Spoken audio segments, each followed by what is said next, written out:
Ito yung isa sa rechargeable portable flashlight ko na pwede kayo makapag-charge ng cellphone nyo and malakas din ang kanyang ilaw. Tignan nyo kung gaano kalakas yung kanyang ilaw Ayan. Ito yung kanyang strong light mga mima. May medium light siya. Tapos may flashing light. And meron din siyang warm tail light. Ayan.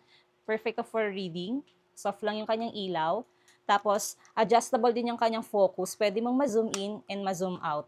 Ayan. Malawak yung coverage ng kanyang ilaw. Meron siyang lanyard, kaya easy to carry siya. Pwede kayo makapag-charge na yung cellphone.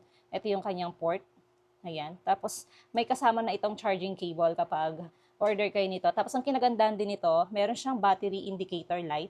So, makikita nyo kung palobat na ba siya. Napakaganda nito mga mima na gamitin as emergency light kapag magka-camping, hiking, caving, or yung mga outdoor activities nyo. Kasi tingnan nyo, maliwanag yung kanyang ilaw and malawak yung coverage ng kanyang ilaw. Bali sa pagpipilian mga mima, enhanced version siya. Yun yung piliin nyo. Kasi meron itong basic tsaka digital display. Ito, enhanced version. So kung gusto nyo nga rin ng ganitong klaseng flashlight, ilalagay ko yung link dyan sa yellow basket.